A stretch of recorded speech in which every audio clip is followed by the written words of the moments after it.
tight. Ladies and gentlemen, welcome to the Ross Patterson Revolution!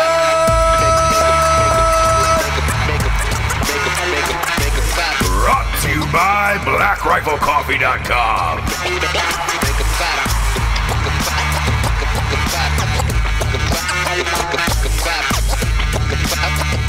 Believe it or not, I'm walking on air. Never I can hear the.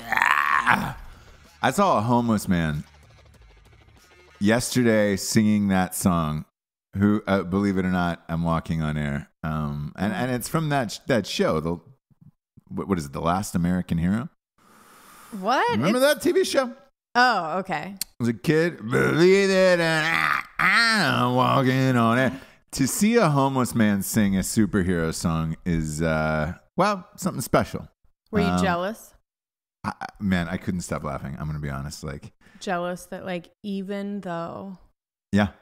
Despite everything. Yep. He was.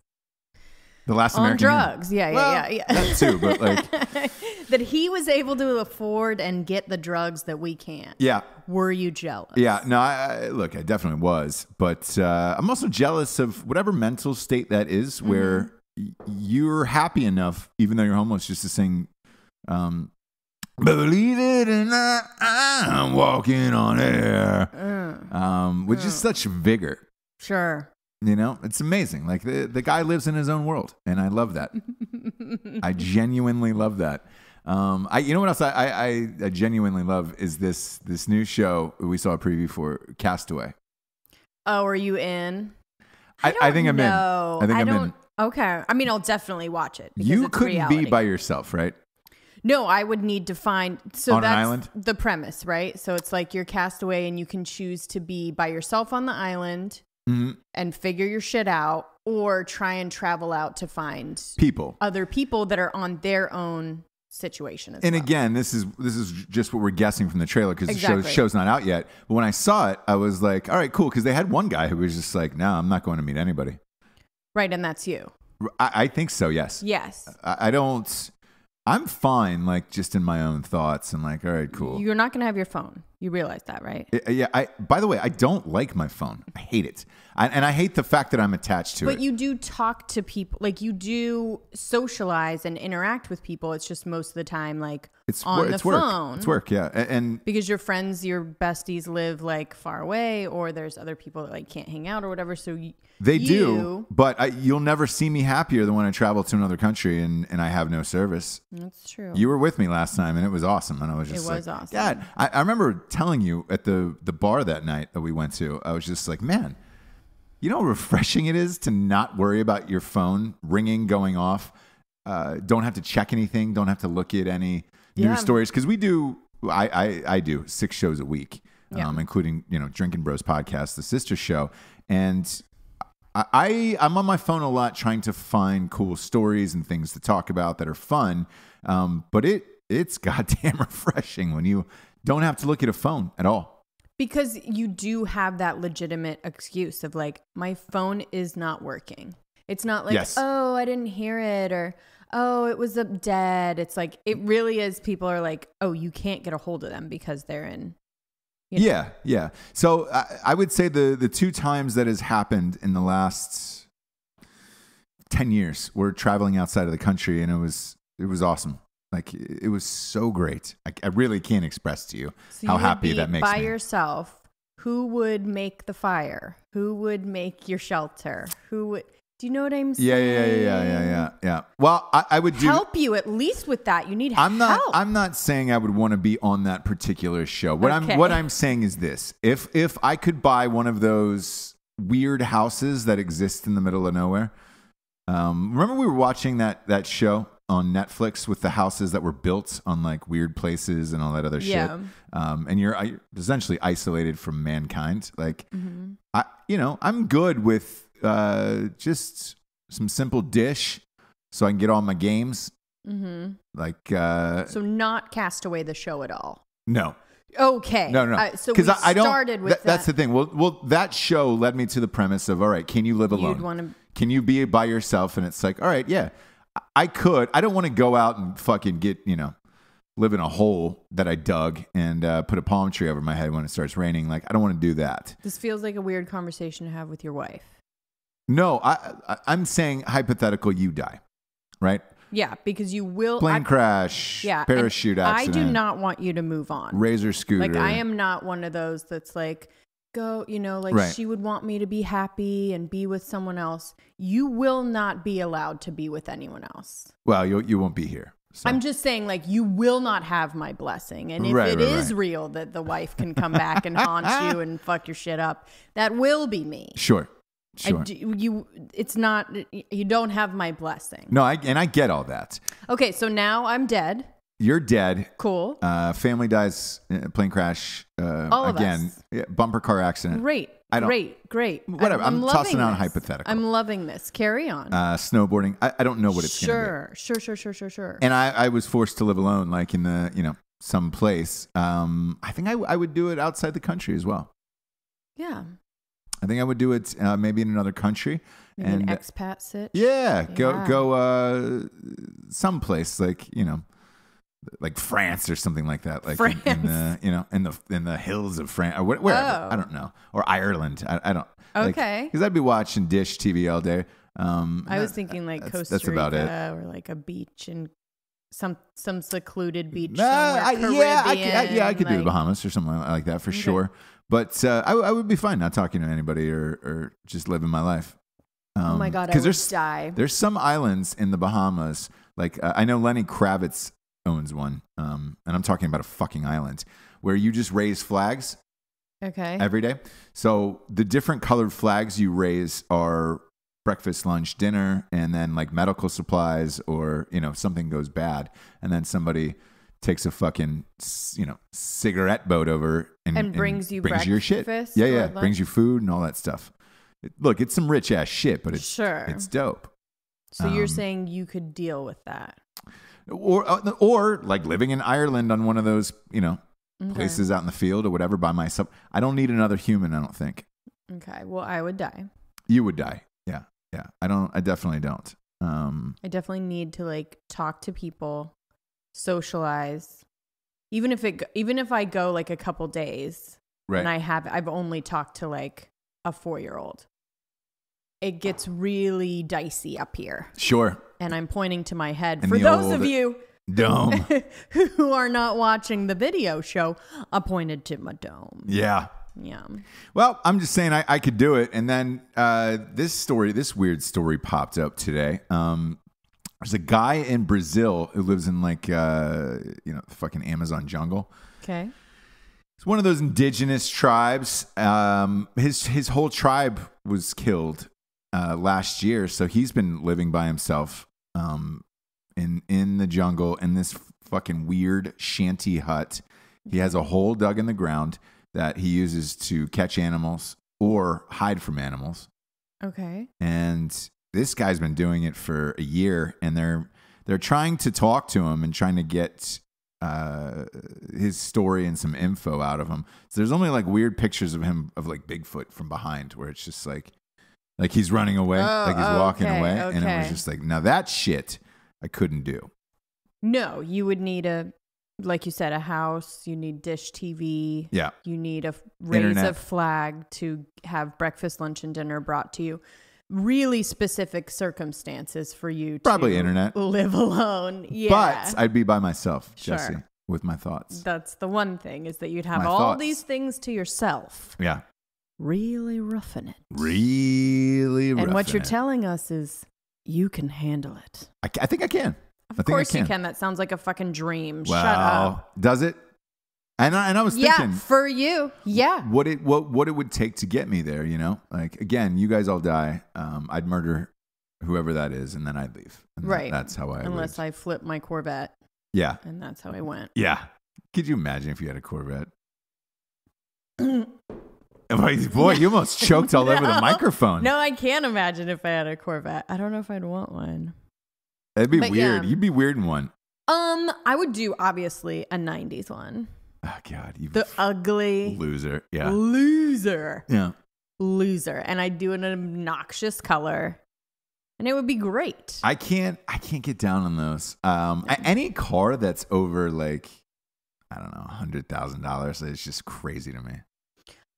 Well, again, I don't think the 90s ones will, but yeah, no, I don't agree with spending that much on a car. No, that's too much. It's too much. It's too much. You know what isn't too much though is our sponsors that we need to hop into because we've been going real long. They're reasonable. They're reasonably priced sponsors. Yeah. They're not going to break the bank. They're not. And you will love every one of them. Especially our first one. Oh, James, we are T-minus 13 days away from When Darkness Falls. He doesn't catch it. Boy. You know where we're at, James? Tell me. 1,300 copies away from the bestseller list. Oh, my gosh. No. Doable. We need to average almost 100 a day.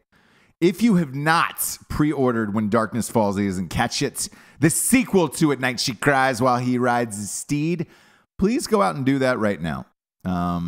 Again, 1,300 copies away, 2 weeks to go. That is all I need. If you love me, you will do this. If you hate me, well, people are doing it though. God, it's amazing. If we don't make it though, I'm gonna have to do like a super drunk show where it's just like Riders on the Storm. We'll dim all the lights in the studio. Because again, now that we have video shows back up and running again on YouTube and iTunes, subscribe on YouTube and iTunes, by the way. Then you can see me get real dark. Because if I miss this again, I just missed it on the last one, and if that's 2 in a row, I'm gonna fucking go BOGO. I mean, I'm really going BOGO, James. Okay. You know? So for my sake, you guys, because I know you love me more. Just do it so that I don't have to deal with it. You don't have to deal with it. And we don't have to hear about it anymore, Exactly. you guys. Exactly. It'll just be on my desk and that'll be it. Oh, you'll just like, it'll I'm pop tired up. of talking about it. I know. It'll pop up. You'll be like, oh, like after you make the bestseller, right? Yeah. It'll maybe pop up on your feed, guys. Buy it or not. Up to you. Yep. After I make the bestseller. In your time. The bestseller list is the dream. Like word of mouth after that will carry it around the world. And like, I'm fine. Like after that, I don't give a shit. And I won't have to talk about it every day. The tour will be even more epic. Yes. So we can go more places, visit more people. If you're bestseller. Oh, dude. Dude, we can go to every freaking state probably. Well, that's a stretch, James. But if you're bestseller, some kind of 50 states. What are you going to pack up the kids and get on a bus? I'm only going to go to the good ones, but you perfect. You can go. First stop, Arkansas for you, James. Oh, Little Rock. Oh, stop. Arkansas is great. It is not great. I've been there. I've been to Arkansas. Have you ever spent any time in the Arkansas area? No. You need a book like When Darkness Falls, He Doesn't Catch It to kill the time there. All right. That's not where you're living by yourself on a farm. All right. Next up, we got BlackRifleCoffee.com. A little BRCC. Look, we're both drinking it today. Has to be boss. done. We're on Panda Watch. Panda Watch. That's right. The book is 2 weeks out. The baby is 12 days out. Panda Watch, you guys. Fuck. We get this big times in our life right now. Are you allowed to be drinking coffee? Yeah, you can drink a little bit. A little bit? Mm-hmm. A little taster? All right. What do you got in there? Just black or caffeinated as fuck? I'm old school. I have caffeinated as fuck. Okay. And I have a little 6-ouncer, which is the most that you can. Actually, you can have 8 ounces, but I go 6. Yeah. Classy. You know, I'm the old school of like, you can drink coffee, don't drink the pot. You can drink wine, don't drink the bottle. Like, don't be a fucking idiot. Right. That's the pregnant rules. Mine. Oh, good. If you're pregnant, you can still drink Black Rifle Coffee. Go to blackriflecoffee.com. Type in the one-time promo code of REVOLUTION for 20% Don't come for me. off. Don't come for me, ladies. Yeah, they might. Look, all their blends are amazing. Their teas are amazing. This is one of their new shirts right here for the video show. Boom. I love that shirt. Same, man. I got stopped in the gym wearing this the other day, and they were like, "Fuck, man, that's a dope ass shirt. Who makes that?" I was like, "Black Rifle Coffee." Go get you some. Yeah, I was like, "Yeah, get on the train." Next up. We got a little StrikeForceEnergy.com. Man, I've got to record the Drinking Bros sports show today, which I'm amped about. Fletcher Cox animal beast of the Philadelphia Eagles is on the show today. Nice. I'm going to need some Strike Force for that show. I'm going to need a little streak feast for the old drinks. Because I got a long day of recording today. You're going Rogan style where you just sit in one spot and then the people kind of filter in to you. I like it. I hope I get as big as Rogan. Somebody asked me that the other day.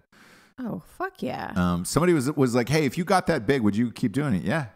Nothing would change in my life. Like, you knew how much Rogan made. That's crazy. And that he still does it. Yeah. And he still does 3-4 a day. Like, you get it. Like, if he says the same thing. Like, I just like talking to people. I like learning from people. I like doing it. Yeah. Guess who started sponsoring them on last night's show? Shut up. Black Rifle Coffee. No. Yeah. So it was awesome to hear Black Rifle Coffee on Joe Rogan. I was like, holy shit. That's awesome. Yeah. Really fucking cool. 1 degree, 2 degrees. Away. Wow. 1 degree. Yeah. So I think if Matt's book finally ever comes out, we'll go on there. And we'll, or Matt will at least get to go on there for Rogan. Which will be awesome. They call it the Rogan effect too with books, man. Everybody who goes on there as an author ends up on the bestseller list. Pretty much anything you have product wise, whether it's podcast or a Netflix special or whatever. Yeah. If you go on Rogan, yep. That's it. It's better than going on the Tonight Show or anything like that. Like, it's insane. Hands down. Like, I told some of my huge actor friends because they were like, "Hey, can I come on and promote whatever it is?" And I was like, "Yeah, absolutely." And I was like, "Look, you could go on Colbert, Stephen Colbert or Jimmy Fallon," but I was like, truthfully, if you go on Drinking Bros podcast, that's more than you'll hit more people. Yeah, you'll reach more people than that. So. Rogan is on another planet other than that. Jesus Christ. Fucking A, dude. I think his weekly user views are like 90 million a week, including video and audio. Like it's insane, man. That's crazy. It's insane. Anyways, Strike Force Energy. I'll be having that today as I attempt my march towards Rogan numbers. And I'll be juicing up with that grape. I can tell you that. Summertime. I need a little grape in my drink. 4 amazing flavors: original, grape, orange, lemon, and they get a 10-pack, 40-pack, and a 750 milliliter bottle. This big guy. Boom, boom. Blammo. Countertop, bar top, in your drink, in your mouth. Arms and legs are moving tight, and you're on your way. Set it and forget it. Yep. StrikeForceEnergy.com. Use the promo code REVOLUTION for 20% off. Love this shit. Also love GrillYourAssOff.com. Everybody's starting flip it. Yeah, flip it.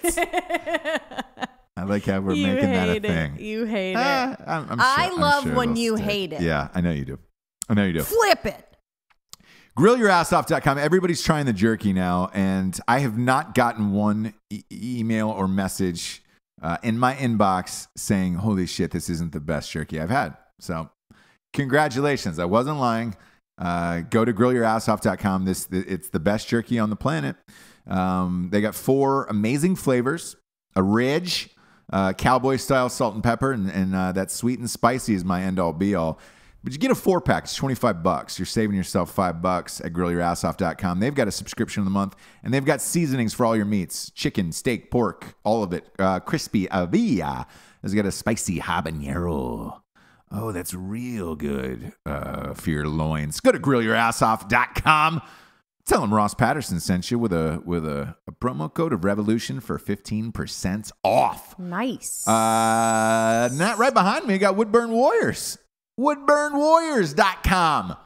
Love it, you guys. Big fan of WoodburnWarriors.com. They designed the new set piece. All of it is custom made. It is the finest craftsmanship woodworking. They can do anything, dude. It's a veteran-owned company. They make all of this shit by hand. The flags. They can make anything you want. They can engrave anything you want into these flags. And it's special order. So if you get it for someone else, let's say like gift or for your place or whatever, you know that this has been like specially ordered, designed for you or whoever you're getting it for, and is made with, some of the best craftsmanship. So it's not like, oh, I got you this.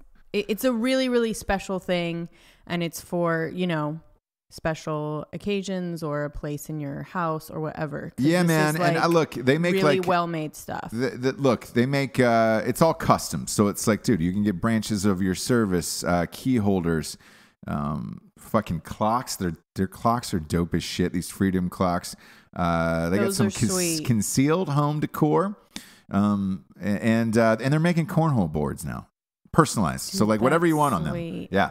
Amazing. So it's woodburnwarriors.com and you can see all of their... Yes. And type in the promo code REVOLUTION for 20% off. It's a big savings. And I promise you guys, this will be one of the best purchases you make. I mean, their work is incredible. Can't thank them enough. Send somebody a dick pic. Yeah. But like on... you know what I mean? Like on a flag. An awesome piece of like maple, burned in, etched. Be great. Wouldn't you know what I mean? Like that would mean something to me. Yeah. Same here. Yeah. Same here. Last but not least, James, a little straightrazors.com. Ooh, that's a clean cut. Smooth.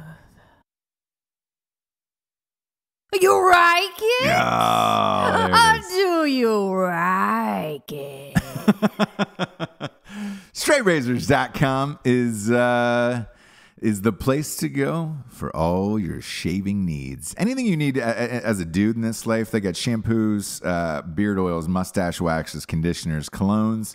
You name it, they got it. straightrazors.com. Their kits are off the fucking chart. Their aftershave, use it every single day of my life. Use the razors. And if you're nervous about using a straight razor, they get safety razors. And it takes about a day and a half off of shaving, to be honest with you. Because it's just so smooth. I mean, look at this. I shouldn't have skin like this as a grown man. No. But I do. Like a baby. Like a baby. Because of straightrazors.com. Use the promo code REVOLUTION for 20% off. And that's big savings there. A big savings there. I want to talk about this James Gunn issue. Okay. James, as you know, he is the director and writer of all of the Guardians of the Galaxy. Mm-hmm. He was recently let go from Disney for some offensive tweets he made about... How many was it again? 6 or 7 years ago. Here's the funny thing. You would think... Maybe it's 1 or 2. Sure. Because I saw the memo by the cast yesterday, where all of the cast of Guardians of the Galaxy, Chris Pratt, Zoe Saldana, Dave Bautista, all those guys got together and said, we want James Gunn back to direct, part 3, and we forgive him of his actions, and everybody else should forgive him of his actions. I bet. Because they happened years ago, and they shouldn't have come to light. More importantly, he's against Trump. Yep. So you got to forgive him, guys. We'll forgive. It's liberal. We're liberal it's Hollywood. Liberal. Everything's liberal and everything's fine. We forgive each other. But my God, if you are on the other side and you say one thing, you are dead. Burn! Burn him! Shame! Shame! Shame! Shame! So they got together, signed this letter, put it out in the public. And again, you might be thinking to yourself, was it 1 or 2 tweets? No, about pedophilia jokes. It was over 10,000 tweets. Really want to stress that. I can't even think of 5. 5 pedophilia tweets? No. I can't think of 5 like pedophilia jokes. I can think of one, like a Michael Jackson one, top of my head. Sure. That's about it, but it's super Carry old. On. Yeah. Carry on. Yeah. What time is it? What's bedtime at Neverland Ranch? I don't know. When the big hand goes on the little hand. Oh. Yeah. That's the only one I can name off the top of my head. Not even that bad. How do you get to 10,000? Yeah. Beyond me. Impressive. Ah. Some would say. Sure. So I want to go back a tad here. Let's unpack this a little bit. Let's lay the suitcase out on the bed and unpack this. Roseanne got fired for 1 tweet. Mm-hmm. In a lifetime of craziness, but really 1 tweet. 1 tweet was all that got her fired. But it was this like, they were just trying to couch her. It's just, how did she, Trump supporter, yeah. and they were just waiting for one thing that they could like, they were waiting. Yeah. No support, not getting her show back. Not only is she not getting her show back, They've already recast that show. It's going to be called The Conners. They have an air date. Starts airing in the fall. Mm-hmm.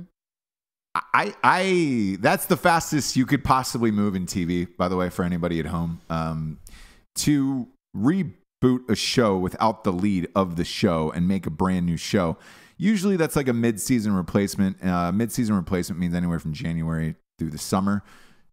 The new shows that they expect the most out of come out in the fall. So they're going to put this thing on in the fall. I don't know how this does without Roseanne in it. I'm not going to watch it, obviously, but I'm just not interested. But she did say too, she was like, it was really nice that nobody spoke on my behalf. Not one person. Like, nope. And did they all really hate her that much, or are they just fucking scared?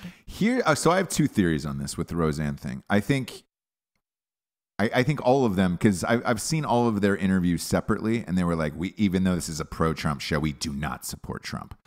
And so yeah, they were having a hard time with it anyways. Oh yeah. Do you know what I mean? Where they were like, hey. What they weren't having a hard time with was that monster paycheck they're receiving and still going to receive this fall because of Roseanne. Sure. And only because of Roseanne. Let's be clear about that. For sure. So they had a problem with that. And then I think personally, they wanted to distance themselves from her, probably because she's crazy in real life, but whatever. Sure. She has made them extremely fucking rich. All that entire cast. And has always been crazy. Yeah. Has always been that's never the person that she is right now. Where she's just like, and that's what we loved about her, right? She just spoke her mind. She wasn't like anybody else until this climate. It's not going to work. No. And, when I read the James Gunn thing, like it's such a fucking... it's really cut on party lines with all of this shit of what you're willing to forgive versus what you're not willing to forgive. Because the other thing this statement says to me is this happened years ago, more than 10 years ago, and we should be over it. So-and-so has apologized or whatever. The Access Hollywood tapes for Trump was over 10 years ago. It was in 2005. Right. Why is nobody forgiving and forgetting on that? The affair with the porn star or whatever, that was, again, more than 10 years ago. Mm-hmm. We're not willing to forgive and forget on that. But 10,000 jokes about pedophilia, you're willing to forgive and forget, especially at Disney, who owns Guardians of the Galaxy, which is all kids. Yeah. That is the only studio in town that is a kid studio. Even more so now, in this day and age, because they're launching a new Netflix this fall. It's just going to be for kids. And Disney bought Fox. That deal ended up going through this week. And it's going to be all pretty much PG or G-rated content. I remember the producers of The New Guy went and pitched The Rookie with Dennis Quaid. Yeah. Over there. Disney did that movie, and they had a deal with Disney after The New Guy ended, and they had a 3-picture deal there, and they had to make, like, it was mandatory that part of their 3-picture deal was you do not go higher than PG. I think they only make like one PG-13 movie a year out of Disney, but that's it. That's as high as you go over at Disney, and the 3 pictures they made there were The Rookie, which was PG, Dennis Quaid, Miracle, about the Miracle on Ice, right, PG. And The Tooth Fairy with The Rock. Yeah. Yep. Yeah. PG. Sure. PG movie. So we're making movies for the kids over there. Yeah. But it's fine to stand up for a guy with 10,000 jokes about pedophilia. It's a lot. Right. That's a lot. But it wasn't 20,000. No. I don't know. I'm just saying, like, how are you defending it? Like, I would love, you know what I mean? Like, what is it in your mind that's like, well, it wasn't 20,000? And a lot of people online, because I'll follow the message boards, especially on like Deadline.com. I've spoken about them before.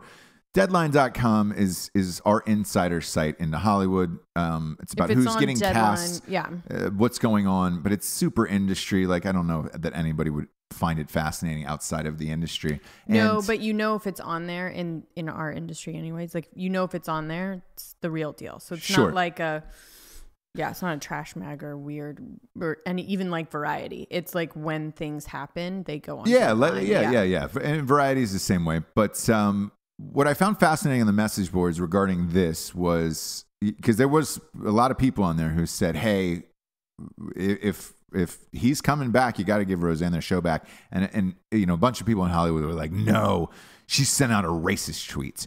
And it was like, well, is one racist tweet equivalent to 10,000 pedophilia tweets? Like, what's the... I felt like we were really against pedophilia as a nation. That's what as a world. Globally, yeah. Globally, I thought that was like one of the things that you like, you know, we can't do. Yeah, yeah.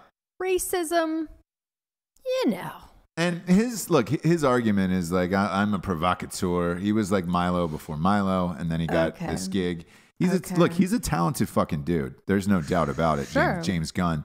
And I'm actually fine with him being forgiven. I'm just same. I'm not okay with no one on the other side getting even a chance to even say shit if that happens. And that's I think my biggest issue with all of this. Like, truthfully, I'm fine. You want to give James Gunn a second chance? It's fine. I read the tweets. I went through probably 50 or 60. And they were made in jest as a comedian making jokes. Sure. As a comedian myself, I don't give a fuck. I mean, look, I've done some fucked up jokes, and you're always testing things out. And if you're pushing the envelope, that's what happens. But let's make it even across the board. Yeah. It's a little bit different than making jokes. If Roseanne was dropping the N-word, and just like a mean tweet, whatever, like hers felt like a joke. It was not great, and it was pretty, pretty cutting, but I think if you're giving him a pass, you give her a pass, and you give everybody else a pass across the board, where it's just like, all right, man, because you're getting to a dangerous place in comedy where you can't say anything anymore. Leslie Jones, who I despise as a comedian and an actress, and I really hate to use the term actress. I'm gonna go super light with that. Sure. She's on Saturday Night Live.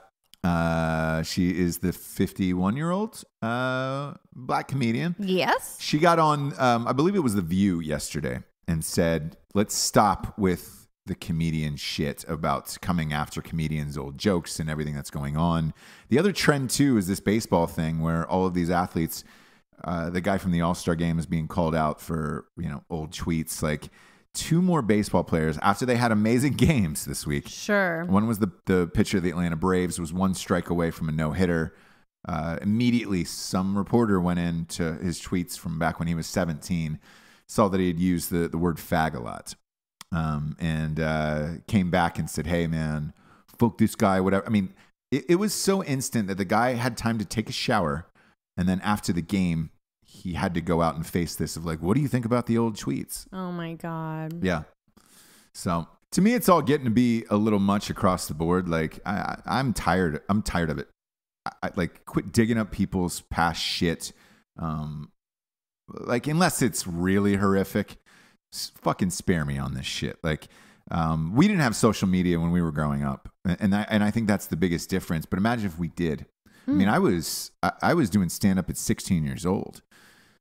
Doing clubs and shit, and like if I had access to social media at that point, the shit that I would have said joke wise or whatever, like who knows? Who fucking knows, man? Right. And again, the country is so fucking PC now versus even just 5 years ago, 10 years ago, that it's a different time altogether. I'm still pushing it, and like I'm sure I'll take shit for When Darkness Falls. He doesn't catch it. But I don't give a fuck. Like, right. That's comedy. This is like, I push the envelope. I do what I want to do. And but you're choosing to do it now in this climate where yeah. But you're choosing to do it now, knowing what consequences are. Yeah. Knowing what in this political climate. Yeah. What people find offensive and what they don't, which is everything. So what the thing was that the rules were different back in the day. And so if you did something or whatever you said, now you wouldn't. Right. And so if you don't do it now, or if you've changed, if you've changed with the times, sure, I think that you should be allowed to do that. And that's my only thing, is if you can dig something up on every single person. Yeah. Not just celebrity, whatever. Every single person. Yeah. If they had, Twitter, social media, anything in writing, go through their diary. Yeah. Do you know what I mean? Like, you can find shit. So I just believe in allowing people to change when the rules change. And that's MeToo. That's like everything. And not going back to before things changed and being like, this is the law now. But because you don't do that with the law. Yeah. Right? And, speaking of the Me Too thing, like the big bombshell over the weekend was Les Moonves, president of CBS. This Ronan Farrow. Yeah. God. Mia Farrow's son. This little gimp fucking dude. I'm not a fan of him. He had a show on, I believe it was MSNBC for a while, talk show. Okay. Failed miserably. Like him. And he's just a little fucking weasel to me. And he's the one that's going back and interviewing everybody and their mother for their entire life just to try to pop somebody on a Me Too right now. Big proponent of the movement, if you will. But like, again, when something is 20 years, 30 years old, you can dig into anybody's past and find something fucked up that happened. I'm not saying what Les Moonves did was cool or wasn't horrible. The actress that was in question who came out and did this article was an actress named Ileana Douglas. I've done a movie with her. I've worked with her. She is great. She is your typical hardworking character actress that has been around for years and years. Always great in whatever she does. Fantastic person. Super nice, hard worker. She alleges that in the early 90s, Les Moonves made a pass at her, got on top of her inside the couch, inside of his office. She fought him off. He kissed her, blah, blah, blah, blah, blah. Right. And then got out of there. Right. But her beef is that she lost work because of it. Yes. And so in that respect, that fucking is worse than the actual assault. I get it, but why not go to the police? Oh, did she not? No, she called her. She called her manager and said something in her agency, and because that's a rough one. It isn't rape. It isn't. It's like it's inappropriate and it sucks. But I don't know what I would tell the police. But you've probably had inappropriate dates and things like that where. Oh yeah, I've probably had that exact thing that he did, like on the couch, where you're just like have to say whatever you need to say and like do whatever you need to do to get out of there. Yeah. Has happened to me for sure many times. But if those incidents like caused me to lose jobs or affected my life or whatever, it would be different. Right. But then I don't know what I would tell the police. Hey, this guy kissed me and I didn't want him to, and he's like my boss. So if you look back on it, she allegedly lost this job, and then they put her on a miniseries right afterwards. I don't know what the real story is. They're investigating. He's been able to keep his job for now, which usually the mob mentality when all this shit strikes is you're guilty and then we'll figure it out later if you're innocent. But I think another person would have to come out in order for it to be there was a couple other people. They were unnamed in this article, and they did, but it was nothing. It wasn't rape or anything like that. So I don't know. And the phrase mob mentality was another phrase that was used in this Guardians of the Galaxy letter to the thing of like Twitter came after him and people came after him with his mob mentality. Yeah. The problem is James Gunn's been leading a mob mentality against the Trump administration. So what do you... Or that's exactly what happens with any Me Too or any... Yeah. What's the difference? Tweet. And why are you separating it, but you can't separate it from everybody else? You can separate it from your friend, but not everyone else. Why? Because you're friends with him? Like... You're like, but I know, they're like, but I know him. He's, even his wife on the talk or whatever. Yes. He's a great father. He's a da-da-da. So you don't know if these other people that you're accusing are great people now or whatever. Or if they changed or whatever happened. And it's tough. The other one was Ed Westwick, who was one of my faves. He was one of my favorite actors on Gossip Girl. Okay. Okay. I know which one. I watched that show. A mutual friend of ours put that deal together for Gossip Girl for Blake Lively. And I did Accepted with her. It was right after Accepted. So I started watching it just to see what the hype was all about. Sure. And then I got caught up in it. Not going to lie. Guilty pleasure. That and One Tree Hill. Don't give a fuck. Dawson's Creek. Those are my jams. Whoa. And yeah, why not? And I'm not afraid to admit it. High school, obviously 90210. Yeah. The Ridge. The new one was a piece of shit. But I didn't even like the college years, to be honest. No, I didn't either. Yeah. But the original was awesome. And Ed Westwick, I thought, was a super talented dude.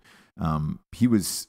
If you don't have him on that show, you don't have a show to me. And he was great. And I fully expected him to have a big career, either TV or movie wise. And then this Me Too thing sank him. He was like 3 people accused him of rape, and somebody wrote an open letter and all this other shit. And these women ended up pressing charges with the LAPD, and they just came back yesterday and said, we got nothing on him. Really? Yeah. So I don't, this guy has been killed. Like, his career is dead, and they can't press charges. They can't do anything. So like, what do you do after this? Chris Hardwick yesterday just got reinstated. Because they did the investigation. They found nothing. It turns out, that Chloe Dykstra chick who wrote that open letter about how awful he was as a boyfriend, and he made me have sex like a starfish and whatever other shit. So leave. They did a full investigation. AMC did, because he also hosts the Walking Dead. The after shows of all of that stuff. Usually Shark Week and some other shit he's on, like Nerdist, all of it. And they did the investigation, and they found out that she had tried to get back together with him multiple times after he ended their relationship. And like, which is what he said. Yes. And again, another guy who just got chucked under the bus for all of this shit. Now he's got to try to come back and repair his career. Same with Seacrest. That hairstylist, whatever, accused him. He did a full investigation. Yeah, it didn't seem to even I've met stop him for 1 second. I've seen him though. He wasn't off a show. He didn't stop working. Because it's just if you've ever met him in real life, there's just no way. I don't even know if he's straight. That's the type of guy he is. I'm not sure if he's straight. He is about the work and the work only, and that's it. And I don't know what he would have to do for them to fire him from all of the things that he does. Yeah. My God. So, either way, he was cleared of it. All of these people are being cleared of it. And it's, the mob mentality is out. But what do you do after that? I don't think James Gunn gets his job back. That's my guess. No. Okay. Simply for the fact of, I don't know how you explain to your board of directors at Disney that your child brand, you're bringing back a guy who's tweeted over 10,000 tweets about pedophilia. Jokes. Right. But how do you explain that to a board of a global brand that's about to get even bigger with this app that's coming out in the fall? It's too much. You just bought Fox in a massive deal. You got that whole catalog. I just think it's too much for him to withstand. That's my prediction on it. Yeah, I see that. If it was anything else, I think he may be able. But it's maybe. You know what I mean? Yeah. Just because Hollywood is so liberal. And even, look, actors with bad behavior, that takes a while. Yeah. It's, fuck, man. So I don't think he gets it back. I just don't. Yeah. I just don't. I want to have also a conversation too about Matt's book. I've been working on my best friend Matt Best's book for a long time. It has been stuck at the Department of Defense for 14 months at this point. Today is Mark's month 14. which is crazy to me. The reason why I want to talk about this, there's a book coming out called Fear by Bob Woodward. It's about Trump in the White House. Obviously, you remember Woodward and Bernstein and these guys, investigative reporters, whatever. I had a long conversation with the head of Penguin yesterday about the book. And he was like, man, I cannot fucking figure this out for the life of me. Because I had a chat with the DOD myself. And I just said, hey, guys, what the fuck? And they were like, well, this one person hasn't read it, hasn't gotten past yet. I was like, there's nothing wrong with the book. And they were like, no, not to our knowledge. Like, but we're just so busy, we haven't gotten to it. This Fear book and other books that are coming out like this, like the James Comey's book, fucking Sean Spicer's book, like all of these books, if you're writing about, firsthand accounts or interviews inside the White House, it's got to clear the Department of Defense. And like, I want to tell the audience that I think the reason why this book is getting pushed off is during this Trump thing, everybody's cashing in on this because let's face it, Trump is making all of these guys livings across the board. More and more of these books keep coming out, and it's like, I guess they're more high profile, and like, Michelle Obama's book is coming out in November. Barack's is coming out next year. That's got to clear Department of Defense, and it's like, I wonder if, because everybody's trying to cash in all these fucking generals and people who are going against Trump or CIA and all this shit, like if that's what's getting it bumped. So to the audience at home, I don't think necessarily there's something wrong with this book anymore. I just think that all of these motherfuckers are coming out of the woodwork trying to cash in on this anti-Trump sentiment right now. And all of it's got to clear the Department of Defense. How are they bumping us? Like, I think it's fame. I think it's the fame game, and they're able to hop in there and say, hey, this is really important because we've got to get this out now, versus a guy who actually served for the country. And the problem is that book is so good. I know. And that's the most frustrating part about it. You guys would love it. Yes. You get to know Matt. And I've been getting a lot of messages, even more like than recent months, over and over again, of like, hey man, this is really fucked up. And I'm like, yeah. So I thought I'd just come on the show and tell the story of what's going on, because we're trying to figure it out. This is our best guess at this point, but I don't have an answer for you. So it's nothing bad. There's nothing wrong with it. They just simply have said they have not gotten to it, but magically all of these other books have gotten to, because these book deals that are popping up, these books are coming out real quick like this. Sure, they didn't wait. Fuck no, they didn't. 14 months. I know when their deals went in. Yeah. So some of these deals were like 4 or 5 months ago, and it's like, how are you clearing Department of Defense in 4 or 5 months? I don't know if they're getting paid off. I don't know what the deal is. Like, I really don't. Oh, should we pay them off? At this point, I would. I didn't know you could. I would at this point. I know. I don't know. I don't know how that seems like illegal or something. One would think. I don't know how or why it's happening, but again, that's my best guess out of all of this. Yeah. So we'll see. We'll see. I want to talk about some Netflix series. Dark Tourist. Love it. Best, isn't it? Best. Big fan. Who told us about it? Brendan Schaub. And then I actually saw on his feed to watch it, and I was like, okay. Yeah, he talked about it on Drinking Bros podcast when he was on a couple weeks ago as a guest. Huge fan of that. I love it. Also wanted to, dude, you were sleeping, but I watched that new Eliza Schlesinger. What'd you think? It was great. Cool. It was great. I liked her first special. Both of us did. Didn't like the second special. I think because it was raced, like the first one did so well and it came out of nowhere. And they're like, get another special Pushed it, yeah. This was her fourth one, and it was really good. Cool. It was really fucking good. You hate her. I don't like her in interviews or like as a person. So it's hard when you're a comedian for me to separate. Right. If you're doing any kind of art, if you're acting, if you're making movies, like if I can separate you, but what's her story in these interviews? No, she's just, it's like a little bit feminist. I'm kind of crazy. I'm on a bunch of drugs. I don't know. It's hard to, very I don't know. It's hard to explain. I just don't like her. I looked She's her the up. kind of girl that I just don't. Gotcha. It's too. She was talking to Rogan, and it was a lot of just like. Gotcha. Hard to explain. Listen to her interview. See what you think. Okay, I will. I don't know anything about it. I went to Instagram and looked up her Instagram last night. I find it odd when a comedian doesn't have any pictures up with other comedians on their Instagram, because usually you're hanging out together all of the time, and every comedian, stand-up wise, you become friends with the other comedians, and like you have your little crew that you hang out with.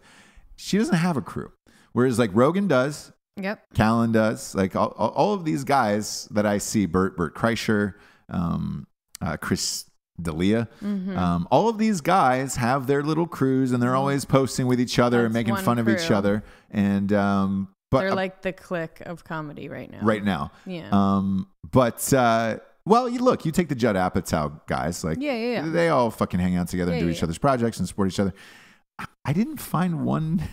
One comedian. Well, how did she bursted on the scene from that show, the like reality show where they like the comedians? Oh, that's right.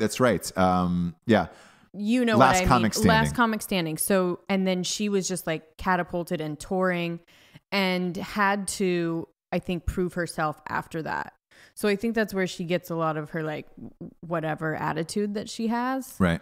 Is because she was definitely, people were like, oh, cool. Like you won this and now you're doing arenas and I'm still, you know what I mean? 20 years in at the Comedy Store. To me, you can't be mad at that at all. No, and I think people like Rogan are like, dude, it's cool. Like he's so zen that it's like your success, my success, we're good. Here's the thing. It is hard enough to make it in entertainment. Anybody, however facet you need to make it off a reality show, because that Theo Vaughn, everybody's been hitting me up about Theo Vaughn and have Theo Vaughn on the show. Gotten a lot of messages. I tell you? Yes, and fuck, it came out of nowhere seemingly. Where I was just like, he came out of nowhere. I don't know, being funny, right? But here's the thing. Me personally, when I get this many messages about one guest, and we try to accommodate everybody, like sure, like well, we try, yeah. We read all your messages, both from Ross Patterson Revolution and Drinking Bros podcast, and we try to get these guests on. And we've been fortunate enough that we have gotten them on, right? And it's great. And we usually reach out. So this Theo Vaughn, I didn't know one thing about him. I had never heard his name. Then I looked him up, and I was just like, oh, okay, cool. Then I heard him talk, and I was like, man, I feel like I've seen this guy before. And you were the one who told me. He was the Road Rules guy. Yeah. The MTV Road Rules guy that like started doing comedy. What is it? 15 years ago now? A long time ago. Long time ago. Yeah. And you're just like, ugh, God. But he was grinding. Not really my. Was he the virgin? Was that the guy that was the virgin on the show? Okay. But he was kind of muscle dude. Like looked kind of. He doesn't look the way that he does now. He was like kind of jacked and just like normal bro looking frat guy. Okay. From Louisiana though, so he had this little accent, yeah. And was started to do comedy, and you're just like, oh, okay, you're always gonna be the Road Rules guy, and so he's doing it years, just grinding. Even a year ago, I wasn't into his shit, and all of a sudden, he just like figured something out, and he became hilarious. And he became hilarious on his podcast and Joe Rogan's and Fighter and the Kid. Okay. And I think, and he will even admit that his stand-up, like even the special that he did, like it just wasn't quite right. And all of them, it wasn't bad. It wasn't what he is in real life and what he is now. Sure. And it was kind of crazy to like be listening to this guy and be like, holy shit, you figured out that you just like be who you are, tell stories from your actual weird ass past. Right.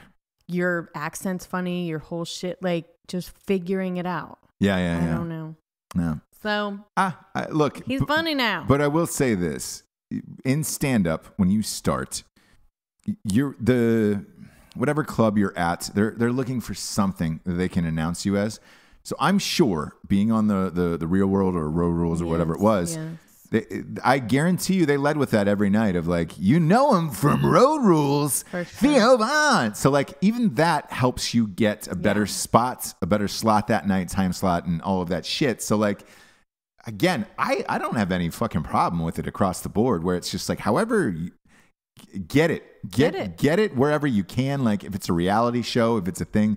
So with Eliza Schlesinger, I don't give a shit if she was on Last Comic Standing. Like, great, good for you. Me neither. I'm sure that was a miserable experience being on that goddamn show. For sure. And, you know. And she popped off of it. So good. But comedians. Ralphie May he popped off that show too. Really? Yeah. Comedians as the same as bartenders where like they make their job and their thing more important than it is. Yeah. Right? To where it's like, you gotta be 20 years in the game. Yeah, and it's like, why? So we can be as miserable as you? And do you know what I mean? Like sitting in the back of the club, smoking and drinking and being a ridiculous person. Like you aren't a comedian unless you've spent like that time and you're like, you've been down and you like go on the road and you hate life and you're depressed and you get on then you're not a real comedian. Right. Till you've done all that.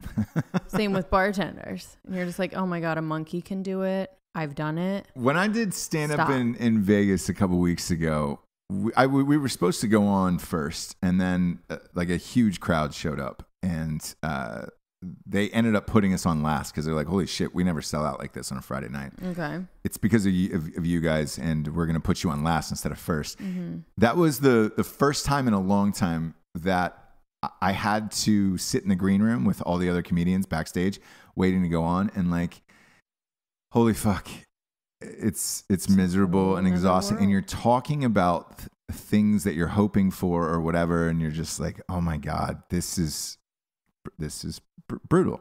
And you know, you want to talk positive about things that are going on, but like in a comedian's life, you cannot. No. You can't. I mean, the jealousy, the competitiveness, it's almost like who's more depressed, who's more, that's the competitiveness of it. Who's been, you know, just grinding and not doing it for years. Like, I don't know. Boy, it brought back these old, like, just the same old feelings that I had when I started doing comedy, where I was just like, oh my God, everybody's just every bit as depressed as they were before. And it was, you know, for us, I don't give a shit. It's a Friday night for me coming out. We you know, did a set, raged with the people afterwards. Rad. My life doesn't change, but they're going back every single night to do it every single night. And I did realize after that, I was like, it's so toxic. Mm-hmm. I was like, there's no way I could do this night after night if this was my thing. And it's a perpetual thing. So you're depressed and you're talking about it with other people and you just like spiral into this thing. Like you guys can't get out of it. Yeah. They get pissed when people don't have to go through that bullshit.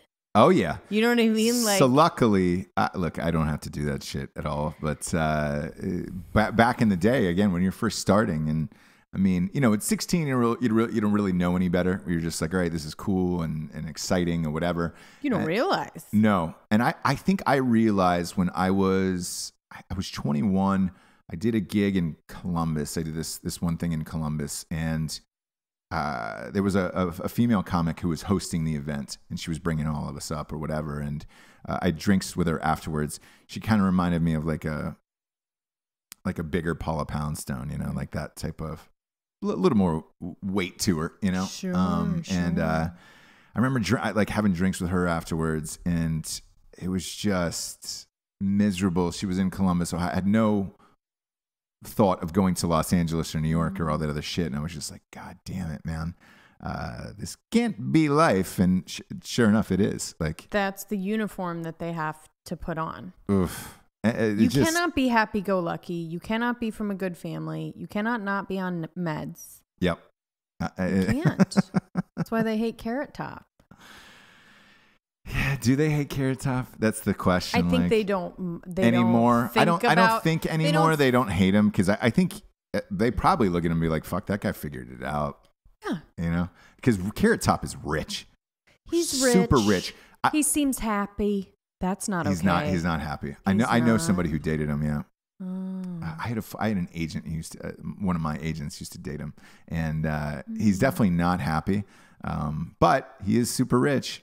I mean, he was at last check. This was 5 or 6 years ago. He was making about $8 million a year in Vegas. Get happy, dude. Get real happy. Don't be a fucking idiot. The last thing I want to talk about is Movie Pass. Okay. This thing's going down. When I heard about this, it sounded like a cool idea. You buy one pass and then you get to see as many movies as you want throughout the month, and you pay a monthly fee of like $40 or whatever it is.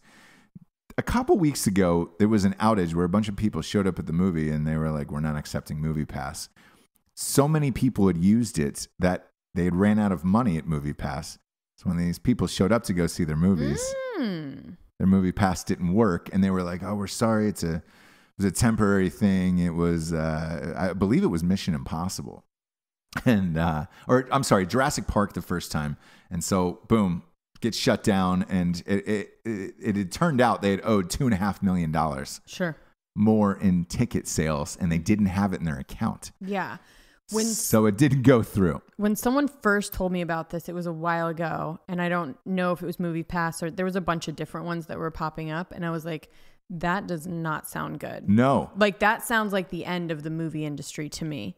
That's what I thought. She was like, "Oh, you just pay blah, blah, blah, and then you can go to all the movies." And I was like, "Fuck, are you serious?" Yeah. That's horrible. Yeah, that's not like, what? It's awesome. It's not a thing. And no. Sure enough, so Mission Impossible comes out over the weekend, crushes, shut down.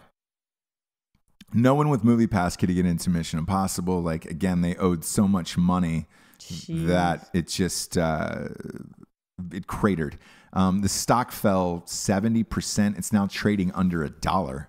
Oh, cool. The entire app went dark. Sure. Gone. And that's going to be wiped out. But man, you want to talk about a spectacular failure in such a short amount of time. But that was supposed to be one of the saviors, man. That was supposed to be one of the saviors of the movie industry, of going to see movies in theater. It turns out though, like, the box office is enjoying a record year so far. So like maybe the demise of movies in theaters isn't as near as we thought. Right. But the Movie Pass certainly is. Yeah. I don't like the Movie Pass. That I'm sure I would love it, like, for myself, but it doesn't make me feel like the movie theaters are making the money that they need to make to stay open. Right. So like that doesn't feel good to me. Right? Like, oh, I've got a Movie Pass. I paid $10 for the whole month, and I saw a movie every day. Yeah, and I know, it just popped up that AMC Theaters is doing a new movie ticket subscription program. They said they've got 175,000 members, and they're looking to take over for Movie Pass now. If it's for each company, I guess that makes more sense to me. Than rather all of the chains in one. Yeah. But we'll see. I don't know. Yeah. I don't know what's going to happen with the future of this thing. But it appears, at least as of this year, like, the box office is doing pretty well. There is, I think guys like Jordan Peele, who did Get Out, he was a big help to it, of like, all right, great, original movies can succeed. He's shooting his new one now. Yeah. It's called Us. Nobody knows anything about it. Oh, okay. That looks dope. We've seen some dope trailers for the fall. It's true. McConaughey's moving some other shit. So I'm excited for Marwen. Oh my God. That was one of the best trailers I've ever seen. Yeah. In a long time. And it was the guy who did Forrest Gump. And oh God. I mean, come on. So look, but to go that far between, Forrest Gump and this, like, this finally looks like, and it's Christmas, right? It comes out on Christmas Day. What's it called? Marwen and... It's just called Marwen, or Ladies of Marwen, possibly. Okay. But look it up.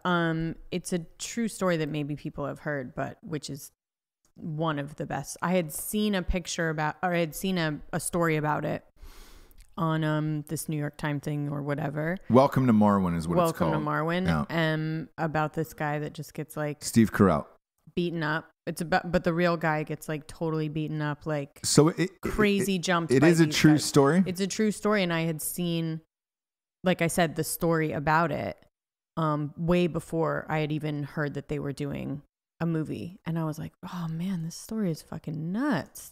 Man. So it's one of those where you're like, oh, I'm so glad that his story is actually being made. And in such an amazing way. Yeah, for me, I mean, Robert Zemeckis is the director. For me personally, I had never heard about the story, didn't know anything about it. And when a great trailer pops up that is completely 100% original, that blows me away. I am beyond psyched. Like, I'll be there Christmas night. We'll go and see that Christmas night. Like, it was that good. So definitely check out Welcome to Marwen. And, you know, Steve Carell's been trying to go this dramatic route for a long time.